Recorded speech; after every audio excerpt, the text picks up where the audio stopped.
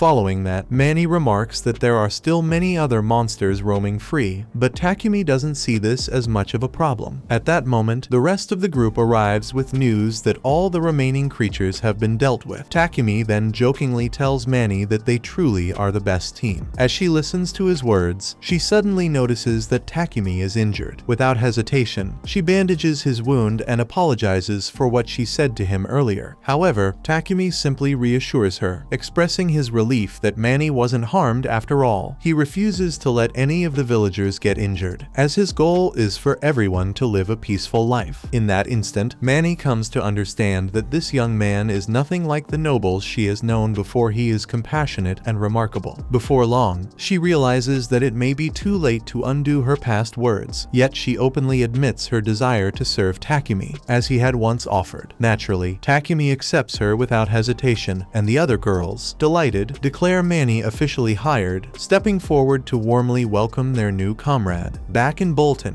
Dorn tells Godwin about the resounding success of Takumi in the newly established village. Proudly, Godwin wonders if this town could serve as a wedge. Meanwhile, in Sidonia, the king is handed a letter from the kingdom of Triaria. The letter reveals that a fortress town, complete with a massive castle, has unexpectedly been built on the undeveloped lands near the kingdom of Barkula. Additionally, it is reported that the knights spotted in the area were dispatched from Bolton, and there is a strong possibility that the alchemist is involved. This development could be interpreted as an indirect probe by the Empire of Sidonia. Elizabeth declares that they can no longer permit the kingdom of Barkula to maintain its dominance in this contest, and insists that Sidonia must become the sole ruler of the continent. The king, curious, asks his daughter what she means, and she reveals that the time has come to prepare for a counterattack. Back with Takumi, he inspects a road and contemplates utilizing it for trade until Manny shows up with the lunch boxes. Not long after, as they are having their meal, an immense mana wave suddenly erupts and sweeps across the continent with tremendous force, leaving everyone blinded and terrified. Maple mentions that she detected a highly unpleasant mana, while Sophia admits to having a bad feeling about it. At that instant, Takumi suddenly recalls that Nolan had tampered with time when summoning him to this world, placing him a year before the heroes were brought in. Now, exactly 1 year has passed since his arrival, which means the heroes have finally appeared. Amidst all this, Akira, Yamato, and Akane suddenly find themselves in the enigmatic hall of Sidonia, where they are welcomed by Elizabeth. 3 months had passed since the heroes were summoned, and by then, they had all achieved a rank. Nolan predicts that Sidonia will soon make its move. True to expectations, Elizabeth informs the heroes that she has an important announcement to share. She explains that the moment has finally arrived to reveal the world's new heroes, and as part of this, she plans to take them across the continent to showcase their abilities. While Akira and Yamato appear enthusiastic about the prospect of venturing out and being celebrated as heroes, Akane feels less eager about the idea. Despite her reservations, she goes along with the group, feigning excitement to ensure Elizabeth and the king remain unaware of her growing suspicions toward them. Meanwhile, on Takumi's side, the village he established has been officially named Wedgefort and is flourishing as merchants and craftsmen settle in to open their businesses. At the same time, in the forest just outside the village, Sophia is occupied with hunting down monsters. After slicing one in half, she hears Maple call out to her. Maple presents the monster she's captured, explaining that she's never seen anything like it before. Sophia, however, instantly identifies it as a bush lizard. She's beginning to feel concerned because the monsters in this region continue to grow increasingly stronger. She shares this with the others, prompting everyone to offer their help with the exterminations. However, Sophia assures them that won't be necessary since she is still capable of handling it on her own. Her only concern is that it seems odd for the monsters to have suddenly started growing stronger. She suspects that something is driving them out of their natural habitats, though she has no concrete evidence to support this. Still, she believes that the mana fluctuation they sensed 3 months ago could be connected. After all, if it was powerful enough to catch their attention, then it likely had some impact on the monsters in the region as well. Takumi recalls what Nolan mentioned about the heroes being summoned, making him aware that he needs to proceed with caution, though he remains uncertain about what he should expect. Later that evening, Captain Dorn informs Takumi that Barak, the guild master, is calling for his return, as he has a quest for him. Takumi agrees to head back soon, but before that, he asks Dorn if anything noteworthy happened in Bolton during his absence. Dorn replies that nothing has changed, though there is a rumor circulating that 3 heroes have emerged in the Empire of Sidonia. Upon hearing the news, everyone comes together to discuss what the summoning of heroes in Sidonia might mean. Since the others are unaware of the true nature behind the hero summoning, Maria speculates that Nolan must have summoned the heroes to Sidonia to rectify the kingdom's evil actions. However, Takumi knows better. Sidonia remains just as corrupt as they were when they attempted to kill him. All he can do now is hope that the heroes who were summoned turn out to be decent individuals. Unfortunately, that couldn't be further from the truth. Just as they are about to board their carriage, Yamato questions whether they are really bringing that filthy demi-human along. The girl attempts to apologize for offending him, but Yamato grows irritated that she would even dare to speak to him. Akane steps in to defend her, asserting that she is her personal attendant and that Yamato has no right to treat her that way. However, Akira interjects, stating that demi-humans are nothing more than slaves. Still, since Akane seems so attached to Lulu, he reluctantly allows her to ride in the carriage with them. As the heroes prepare to leave, Elizabeth and the king start praying to Anat, asking for her aid in helping the heroes overcome their enemies. Even if Anat wasn't real at first, she certainly exists now. When Takumi and the others arrive back in Bolton, they question Hans to see if he has any details about the heroes summoned in Sidonia. He informs them that the heroes consist of 2 boys and 1 girl, all with black hair. This leads Takumi to assume they must be Japanese, just like him. Hans also shares that the heroes are supposedly on a journey to visit all the churches in Barkula, though he explains that this is likely just a cover story. Their true objective, he suspects, is to destroy the churches of Nolan. Hans informs Takumi that Papek has specifically asked for his party to accompany him to the royal capital, and since the request comes directly from Papek, Takumi agrees to it. As everyone prepares for the escort mission, Manny approaches Takumi and asks if she can join them. However, Takumi isn't too keen on the idea, as escort missions can be dangerous, and Manny lacks any combat skills. There's a chance she could get hurt. Manny understands that, but Being left alone in the mansion while everyone else is away on their mission would make her feel incredibly lonely. Maria and Sophia sympathize with her, and Manny earnestly asks Takumi to reconsider. She insists that she can use earth magic, meaning she wouldn't be completely useless in battle, and she pleads with him to let her come along. Eventually, Takumi gives in and agrees to let her join the escort mission, but only on the condition that she stays close to either Maria or Reva. Overjoyed that Takumi is allowing her to go, Manny is thrilled, though they will still need to get her registered as an adventurer later. Meanwhile, the heroes are on their way to Barkula, but Yamato and Akira are getting frustrated with all the jolts since this carriage lacks any suspension. Akira mentions that he heard someone in Barkula recently invented a carriage with suspension, so he's eager to get one. On the topic of things he wants, he also heard that Barkula is home to a large number of elves, so he jokingly asks Yamato if he'd like to bring a few back with them to have some fun. Yamato thinks that sounds like a great idea, but the captain informs them that Barkula has a law prohibiting slaves from being taken out of the country. However, Akira and Yamato couldn't care less about legal restrictions. As first-class adventurers who have already surpassed level 30, they believe there's no one on this continent who can rival their combat strength. Listening to them talk like that makes Akane feel sick, but that's precisely why she knows she has to take action. Right now, they are heading for the royal capital of Barkula, and Akane gets the feeling that this may be her only chance to fix things. A few days later, Takumi successfully completes his escort mission. When they return to the royal capital, the receptionist informs him that he, Sophia, and Maria are all being promoted to a rank. While Reva is being promoted to D rank, she requests their guild cards so she can finalize their promotions. But suddenly, a loud disturbance erupts at the back of the guild. The heroes have arrived, and they're already causing quite a spectacle. Akira orders everyone in the guild to move aside so he can make his way to the front. When a beast folk attempts to speak to him, Akira punches the man without any provocation. This alone would be troubling, but the situation escalates further when Akira and Yamato notice Takumi and his companions, whom they assume to be his slaves due to their beauty. Assuming Takumi is just another lowly adventurer, Akira demands that he immediately hand over the women. Takumi, of course, doesn't pay him any attention, and their arrogance is starting to irritate him. However, he still prefers to avoid unnecessary conflict, so he gives them a chance. He simply tells them to leave him alone. But Akira is far too full of himself to let that slide, so he draws his sword and lunges at Takumi with clear killing intent. Takumi effortlessly evades the attack and uses his alchemy to shatter Akira's sword. When Yamato tries to strike, Takumi easily flips him onto the ground as if he were a child. Akane is in awe that someone could defeat those two so effortlessly, while Akira is completely crushed by the loss, particularly since his sword was destroyed. Furious, he warns Takumi that he's going to regret this. In response, Takumi tells Akira that he's in no position to be making threats, because, for one, he just got his ass handed to him, and two, drawing your sword in the guild is a major offense, so he could get into a lot of trouble. Akira realizes Takumi is right, but he's still holding a grudge, so he swears he will get his revenge on Takumi eventually. After the two leave, Akane approaches Takumi to apologize for the actions of her fellow heroes, but Takumi reassures her that there's no need to apologize since she wasn't at fault. She introduces herself to Takumi, and her intuition tells her that he might be the person she's been searching for. However, before she can elaborate, Lulu arrives to inform Akane that it's time to go. Sensing that Akane had more to say, Takumi leans in and quietly tells her that he'll be waiting at the lakeside hotel tonight. Later that evening, Takumi tells the girls about his encounter with the heroes, but those two don't even deserve to be called heroes with the way they act. However, the girl that was with them seemed like a decent person, which is why Takumi told her to come meet him at this hotel. But now that he thinks about it, that might not have been such a good idea, because how exactly is Akane going to sneak away from her escorts without being noticed? It turns out Akane was indeed spotted, and now she's on the run from the guards alongside Lulu in an effort to reach Takumi. As the guards begin closing in on her, Sophia suddenly appears, swiftly knocking one of them out, while Maple drags the other away. Later, Sophia escorts Akane to the hotel, where she finally meets with Takumi. Since no one followed them, they don't have to worry about the guards for the time being. Wasting no time, Akane gets straight to the point. She looks at Takumi and asks if he is Japanese. Takumi tries to avoid the question since he can't risk the be information being leaked to Sidonia, but Akane swears that she won't tell anyone. Takumi thinks Akane can be trusted, so he tells her that he's indeed Japanese, and the reason he is here is related to the heroes being summoned. All the girls are visibly confused, as this is the first time they've ever heard him mention anything like this. However, there's no reason to keep it a secret any longer, so he decides to reveal the truth. Before explaining, he asks everyone to swear that they'll keep this information confidential no matter what. Once they all agree, he begins recounting everything that happened before he was transported to this world. He expected them to think he was lying, but the girls actually don't find it hard to believe that Takumi is from the same world as the heroes and is acting on behalf of Nolan. From everything Takumi has told them, it's pretty clear that Sidonia is the bad guy here, and the fact that they have the heroes poses a real problem. Akane questions whether Takumi believes Sidonia is preparing to wage war against the other nations. While that is indeed a possibility, Takumi points out that Akira and Yamato are far from strong enough to lead a war on their own. Instead, it's far more plausible that Sidonia intends to use the heroes to rally the masses and provoke a war indirectly. Even if they don't succeed in starting a war, Takumi adds, the spread of the Church of Divine Light's influence through the presence of the heroes would still pose a significant problem. Akane apologizes to Takumi for getting him involved in this mess, but Takumi tells her it's not her fault because they all got summoned here against their will because of Sidonia. But speaking of being summoned, if Akira and Yamato also come from Japan, there's no way they could have been such lowlifes before ending up here. So Takumi questions Akane about why they behave that way. Akane isn't sure what triggered it, but she does recall that Akira and Yamato used to be good people before arriving. However, ever since they began their training in Sidonia, their personalities underwent a drastic change. Takumi finds that strange, so he asks Akane if they were ever given anything strange to eat, but Akane has no idea. She personally didn't trust Sidonia from the start, so she would always cast purification magic on her food before eating it. However, since Akira and Yamato weren't as skilled with light magic, there's a chance they might have been drugged and brainwashed at some point. With this in mind, Akane falls to her knees before Takumi, pleading with him to save her and Lulu, as she can't afford to return to Sidonia now. Takumi quickly tells her to get up, assuring her that she doesn't need to beg for his help after all. He wouldn't want to abandon a fellow Japanese girl. For now, he suggests they return to his mansion. After a quick ride, everyone arrives back in Bolton, and to lift Akane's spirits, Maria prepares a warm serving of cream stew for her. Akane is completely stunned, as she hasn't had a meal like this in quite a while, and the sheer joy of it brings her to tears. Meanwhile, over in Wedgefort, a guard stationed on the wall notices something unusual happening in the forest. When he takes a closer look, he quickly realizes it's a monster stampede and immediately rushes off to sound the alarms. Meanwhile, back at Takumi's place, Akane and Lulu have already turned in for the night. While Takumi is hard at work in his workshop with Reva, he's got plans to speak with the king about Akane and Lulu eventually, but for now, they're safe and sound in his mansion. In the meantime, there's something on his mind that he wants to take care of, so he calls all the girls to come together. Once everyone gathers, Takumi announces that he's dissolving all their slave contracts right away. The girls are devastated, believing that he's trying to push them away once again, but he quickly reassures them that this isn't the case. With even greater dangers ahead, he knows they are willing to stay by his side no matter what. That's why he doesn't want them to be bound by slave contracts anymore. He wants them to stand as his equals, so they can truly consider themselves a family. After dissolving the slave contracts, Takumi returns to his workshop and completes the 2 legendary swords he had been crafting. However, before he even has the chance to test them, he receives an urgent notice from the guild regarding an emergency in Wedgefort. As he reads through the details, a sense of dread washes over him. Things are far worse than he could have imagined. Moments later, Takumi steps into the guild, only to be taken aback by the sight of all the members of Lion's Fang gathered and seemingly waiting for him. Curious, he inquires about the situation at Wedgefort, prompting Barak to explain that a massive horde of monsters is currently stampeding through the area. Due to the severity of the threat, only adventurers ranked B and above are being permitted to take part in the extermination effort. Unfortunately, most other parties are already occupied with various quests, leaving them with a limited number of adventurers to rely on. However, on the bright side, there is at least one other party available to join forces with with them. At that moment, the members of the Crimson Rose Party enter, with their leader introducing herself as Merylda. Alongside her are Baralai, Mary, Paula, and Linda, and they mention that they have heard plenty about Takumi's party, making them eager to finally meet them in person. They are also familiar with Lion's Fang, though it seems Merylda doesn't exactly see eye to eye with Real. Regardless, now that everyone is present, the guild master instructs Takumi to lead both parties in the mission to protect Wedgefort from destruction, to which he immediately agrees. They set out without delay, but since Akane and Lulu are still in hiding, he decides to leave them behind at the mansion under Titan's protection. While traveling in the carriage, he hands Sophia a sword he recently forged, crafted from orichalcum. He wants her to wield it in the upcoming battle. He has named this sword Amaterasu, explaining that it is capable of dealing an immense amount of damage on its own. However, he also forged a second sword called Tsukayomi, which inflicts overwhelming mental damage upon striking an opponent. He is confident that both weapons will prove invaluable in battle. Before long, they approach Wedgefort, fully expecting to find a massive horde of monsters gathered outside the city walls. However, as long as there are no flying beasts, nothing should be able to breach the city's defenses. Unfortunately, when Takumi glances outside, he is met with a troubling sight. The sky is teeming with flying monsters. At this rate, the city is as good as lost unless they take action immediately. The group quickly springs into action, taking down as many monsters as possible. Once they manage to get inside the walls, they split up to clear the city streets as quickly as they can. After several hours of slaying monsters, Takumi and the others finally eliminate every single monster within the city walls. With the coast now clear, all the citizens emerge from hiding to express their gratitude. Takumi thanks the villagers for holding out long enough for him to arrive and instructs Reva and Manny to tend to the injured villagers. Meanwhile, Takumi decides to bring Sophia and Maria along to eliminate the remaining monsters. At the moment, it appears that the creatures are retreating, fleeing back into the woods, but their movements seem far too coordinated. This leads Takumi to suspect that a monster leader must be orchestrating their actions, though no one has ever encountered such a phenomenon before. He then reminds the group that when Sidonia summoned the heroes, it caused a massive mana fluctuation throughout the kingdom. Given this, it's possible that the surge in mana triggered the evolution of certain monsters. Word of the monster stampede quickly spreads to Sidonia. Upon discovering that the stampede is of such a scale that it could potentially devastate Barkula if it breaches Wedgefort, the king of Sidonia becomes determined to prevent this at all costs. He commands his troops to ready themselves for an assault on Wedgefort, aiming to strike when their defenses are weakest. However, Elizabeth proposes a more strategic alternative. She advises the king to use this moment to undermine Barkula's allies, like Samandor, and reveals that she has devised an ideal plan to achieve this by leveraging the heroes. At Wedgefort, Sophia is stationed on guard duty, keeping a close watch on the forest when Reva arrives with lunch for her. Sophia expresses her gratitude but notices that Reva seems troubled. Concerned, she inquires about what's wrong. Reva shares that Takumi has been distributing magic potions to the townspeople to aid in their healing. However, since they sold their surplus stock to Papik some time ago, Takumi must now be giving out potions from his own personal reserves. Sophia turns to ask Takumi about it, but he simply tells her that it's best for the injured to make use of the potions instead. Besides, as long as he ensures that he doesn't take any damage in the next battle, he won't have any need for healing potions himself. With that in mind, he instructs Reva, Manny, and Maple to stay behind and protect the civilians while he, Sophia, and Maria head back out to face the monsters. However, just as he is about to move, Maple suddenly warns him that the creatures in the forest have begun attacking once more. Wasting no time, everyone swiftly takes their positions as Takumi briefs them on the plan of attack. To begin, they unleash a barrage of magic attacks on the monsters, aiming to weaken them as much as possible. Following this, Takumi takes the lead, charging forward to eliminate as many monsters as he can. Takumi, Sophia, and Mary position themselves at the forefront of the battle, while Maria and Reva stay behind to offer support. Working together, they successfully defeat the initial wave of monsters, prompting the adventurers to advance and engage the remaining foes in close quarters combat. Up to this point, the the situation has been under control, as they've successfully prevented the majority of the monsters from reaching the city. The handful that managed to breach the defenses and approach the wall were swiftly dealt with by Maple. The sole issue at the moment is Sophia, who is being somewhat overly aggressive and reckless with her attacks. However, things ultimately fall into place as the monsters start to retreat once more. However, this time, something strange occurs. Out of nowhere, a beast starts hunting down and devouring each monster one by one until only a single one remains, and this last one is far stronger than the rest, leading Takumi to believe it must be their leader. The two-headed dragon unleashes a powerful blast aimed at Sophia, forcing her to leap out of the way. However, due to her proximity to the creature, she is struck and sent tumbling across the forest floor. Takumi quickly intervenes, rescuing her before she sustains serious injury. Yet, as soon as Sophia regains her footing, she deliberately places herself in danger again, attempting to draw the monster's focus. She succeeds in capturing its attention, but struggles to evade the dragon's relentless attacks. Eventually, one of the blasts connects, causing her to collapse. Just as the two-headed dragon moves in to deliver a final, crushing blow, Reva, Maria, and Maple strike it with a well-timed fireball, sending it crashing to the ground. This gives Takumi just enough time to arrive. As soon as Sophia is back on her feet, the two of them unleash every bit of magic they have on the monster. Then, Sophia tosses her sword to Takumi so he can deliver the final blow. Takumi uses Amaterasu to sever the creature's wing before pouring all the mana he can muster into Tsukuyomi, slicing the monster clean in two. With the two-headed dragon finally defeated, he rushes over to Sophia and begins healing her. She tries to reassure him that she's fine and that he doesn't need to worry, but Takumi is already deeply concerned. He demands to know why she would do something so reckless. Sophia realizes she acted carelessly, but all she wanted was to protect Takumi no matter what. Takumi shouts that the way she was acting could have gotten her killed, but Sophia doesn't see much value in her own life to begin with, so she wouldn't hesitate to die if it meant keeping him safe. However, Takumi has already made it clear before he doesn't want her throwing her life away for his sake. After finishing Sophia's healing, Takumi turns to the others and asks if any more monsters are headed for the village. They inform him that once the leader was taken down, most of the remaining monsters turned tail and fled, meaning Wedgefort should be safe for now. Takumi feels relieved at the news, but with all the stress from the battles finally catching up to him, he suddenly loses consciousness and passes out. Thankfully, after a few hours of rest, Takumi regains consciousness, and everyone is overjoyed to see him unharmed. He and the group dedicate the following days to repairing the sections of Wedgefort that were damaged during the battle. Once the repairs are complete, they set out on their journey back to Barcula. However, while Wedgefort emerged from the ordeal relatively unscathed, the same cannot be said for the people of Samandor, who suffered a devastating massacre at the hands of Akira and Yamato. In Barcula, Takumi organizes a barbecue to celebrate their triumph over the monsters. However, Reva observes that Sophia is sitting alone in the shadows, seemingly distant. Akane also picks up on Sophia's unusual behavior and questions Maria about it, but Maria is just as clueless. The only thing Maria knows is that Sophia has been acting this way ever since their return from Wedgefort. Convinced that Takumi must have some insight into the matter, Maria insists that he step in and address the situation. Takumi approaches Sophia and apologizes for raising his voice at her during the battle. However, Sophia knows that she was the one at fault for recklessly endangering her own life. Takumi understands that her only intention was to protect him, but he reminds her that he would never want her to sacrifice herself for his sake. He has said before that he wants to be partners with everyone, which means they all need to treat each other as equals. So from now on, he wants Sophia to value her own life just as much as she values his, because the last thing he ever wants is to stand by and watch her die. A couple days later, he takes Akane and Lulu to meet with Lord Goodwin to formally request permission to shelter them in his mansion. Since this is a significant international matter, Goodwin grants his approval, allowing Akane and Lulu to stay with Takumi permanently. However, he also shares troubling news: a massacre recently took place in the Samandor Kingdom. Based on the information he gathered, slaughtered. The ones responsible were none other than the other two heroes. Hearing this, Akane is overcome with guilt, wondering if she could have prevented so many deaths had she not chosen to run away. But Takumi reassures her that none of it is her fault. Despite this, Akane is aware that she will eventually have to confront those two, and she vows that the next time, she won't retreat. Takumi, meanwhile, is deeply disturbed because Sidonia has brainwashed these teenagers for their own selfish goals. Determined to seek answers, he pays a visit to Nolan to ask her a few questions. Nolan is delighted to see him again, as it has been quite some time since his last visit. He inquires if there was a specific reason she sent him a year into the past, explaining that ever since then, his life has become increasingly intertwined with Sidonia and the other heroes. But all Nolan can say to him is that she is entrusting the future to his hands. Takumi has already made up his mind. He will do whatever is necessary to safeguard those he holds dearest. He cherishes the new life he has been granted and finds joy in his role as an alchemist, as it allows him to create anything he wants to. And if the only way to defend this newfound life is to confront Sidonia and put an end to their sinister schemes, then that is exactly what he must do. Before Nolan sends him back to Earth, Takumi has one last thing to take care of this time. He hasn't forgotten to bring her some offerings, and that, at least, leaves her satisfied.